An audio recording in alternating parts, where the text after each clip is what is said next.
Measuring the results of any PR campaign is truly going to depend on the objectives that you set initially.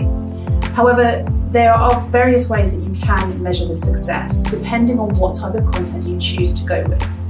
If we take blog content, for example, if it's done well and it's search engine optimized, then the best way to measure how successful that has been is to look at the Google rankings.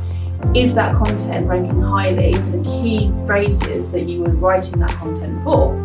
If yes, it served its purpose. But it's also key to have a look at your Google Analytics or any other web analytics that you can for your specific website. If people are coming to the page but they're not staying on that page and reading the content or clicking through links, then there's something broken there with the content that's been produced. Yes, it's getting you found, but it's not keeping people engaged. So it's important with that type of content to look at your Google rankings or your search engine rankings overall, and then how much engagement you get with the content. If we look at something different, say a white paper report that's behind a login or a download form, then it's much simpler to be able to measure success. If people are downloading it, if you're getting good leads and they're the right leads, it has been successful. Media relations is one element of the PR mix that most people do struggle more to measure the success of the results that have been delivered, because it is much more difficult to track and monitor.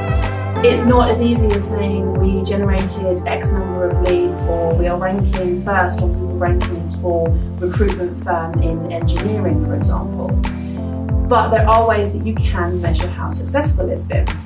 Looking at coverage numbers is obviously going to be valuable, but it's important that you also look at the type of coverage that you're getting. Are you in the right publications? Are you being featured in the right outlets that your target audience will read?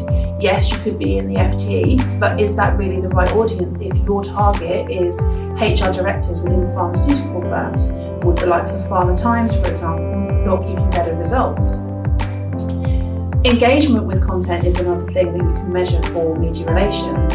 Once you've got one piece of content on an external website, it's so much more valuable to be sharing that through your social media channels, your consultants' media channels, and then looking at the engagement rate that you're getting. Are you finding that more people are reaching out directly as a result of that piece of content? If yes, then that particular topic is clearly valuable and that activity has generated some really good results for you. So there are a real mix of activities that you can do to measure what you're doing from a PR point of view, but you do need to make sure that you have those objectives right from the get-go. If you have a set objective and you are measuring the content based on that initial objective, then you know you're going to be on the right path.